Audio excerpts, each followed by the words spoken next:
Welcome back to Southwest Yard and Garden. I'm Curtis Smith. We're joined now by Bob Kane, Extension Service Forest Entomologist with New Mexico State University's Extension Service. Bob, I'm glad you could join us today. It's good to be here, Curtis. Bob, why do we consider the pine tip moth a problem? Well, Curtis, not all the pine tip moths in the state are a problem. We probably have about 8 species that occur in the state. The one that causes us problems is the Nantucket pine tip moth, which occurs in many of the communities in southern New Mexico, along the Rio Grande, and some of the communities in the eastern part of the state.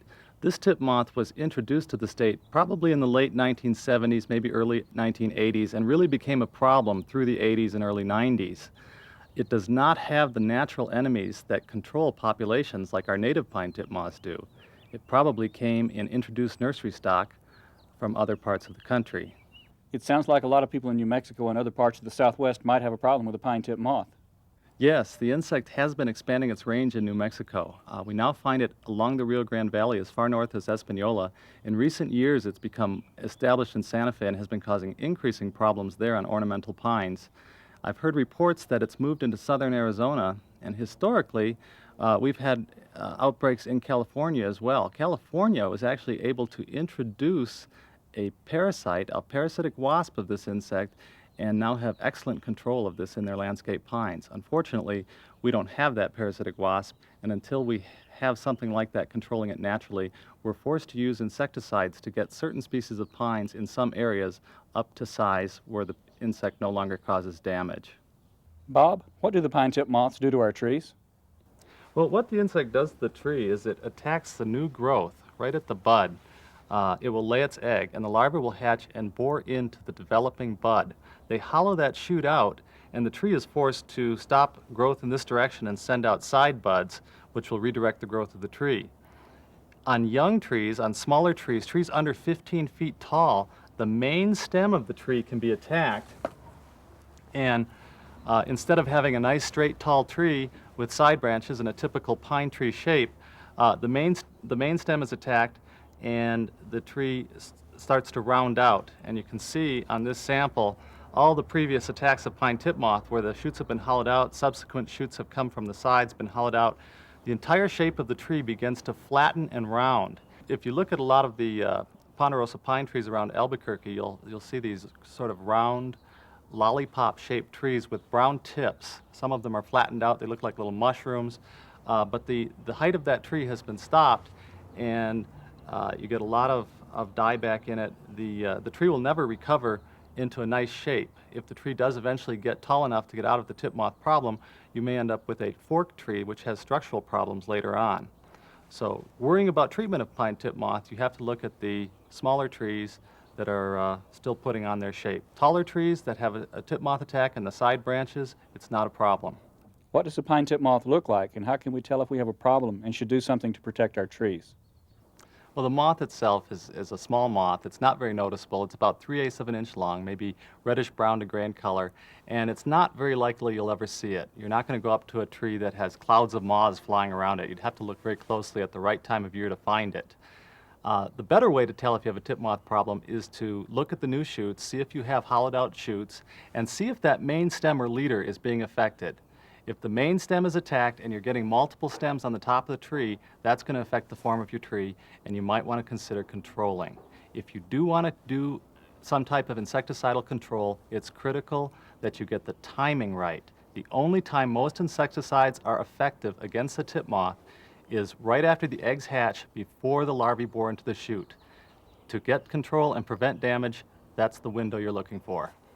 Bob, how can we tell if the pine tip moths are flying? Well, one way to tell if the moth is flying is actually to use pheromones or sex attractants of the moths. By using a sticky trap into which we place a pheromone, we can put this in the spring of the year in the trees and determine when male moths are flying. That's the same time eggs are being laid, and about 2 to 3 weeks after that period is the time when eggs are going to have hatched and larvae will be exposed and susceptible to insecticides. In Albuquerque and Santa Fe, the area master gardeners support us by putting these traps out and actually monitoring daily the tip moths in those traps. In Los Lunas, the NMSU Ag Science Center does the same thing. So those communities actually have pretty accurate data when the moths are flying. For other areas, what I would suggest, if you really are wanting to nail down this time is to actually take some of the shoots at this time of year before the tip moths emerge and put them in a plastic container like this, cover it up, and put this in the shade out of the sun so the temperature is about what it would be on the tree, and monitor this for emerging moths daily, probably starting early part of April for most of New Mexico. Now, in the southern part of the state, you're going to have to do that much earlier. Bob, if it's not the right time to be spraying or you don't want to use insecticides, what can you do? Well, one way to reduce the insects population is any time before the moths fly is to go ahead and remove the shoots that are infested. The moth actually overwinters inside these damaged shoots, and they're very easy to find on the tree. So if your trees are small enough, that's certainly a way you can manage it. Through the winter and early spring is a good time to do that. Remember, these are very small, weak-flying moths, so if you have isolated trees, this works much better because they're not going to be reinfested real readily. But if you have a lot of neighboring trees, you will have moths moving in from those. So small trees that are in isolated areas, this works very well. Bob, is there anything else we should know about pine tip moths? And if a gardener wanted to know more about it, where would they find information? Well, there are a few things I didn't mention. One, we should know which pine trees the tip moth does affect, because not all of them are affected to the same degree. The Afghan pine in the southern part of the state, and as you go north, the Austrian pines and Scots pines and ponderosa pines, the little mugo pines and the Japanese black pine are all hit very hard by pine tip moth. Now, there's lots of other evergreens you can use in your landscape that are not pine trees that the tip moth does not bother, and there's a couple other pines you might consider. One, the pinon pine, which is widely planted statewide, that has its own species of pine tip moth. The Nantucket pine tip moth doesn't bother that one. And the shape of the pinon pine is rounder, and the central leader is not so important for that tree, and that insect has its own natural enemies controlling it, so the pinon pine works well. And the other group are the white pines, the limber pine, the southwestern white pine, and the bristlecone pine. All of these don't seem to be as bothered by the pine tip moth. Another thing I didn't mention was that tip moths have 2 generations per year. The critical generation to control is the first one that occurs in the spring. That's when the damage to the new growth occurs, and on most of our northern pines where we only have one season of growth in the springtime, that's the time of year you want to protect your trees. For more information, probably the best source would be your local county extension office. They've got all kinds of good information on pests and pest controls and tree care, and if they don't have information on a particular topic, they can certainly get you in touch with someone who does. Thank you very much, Bob, for joining us on today's Southwest Yard and Garden. Thanks, Curtis. It was fun to be here.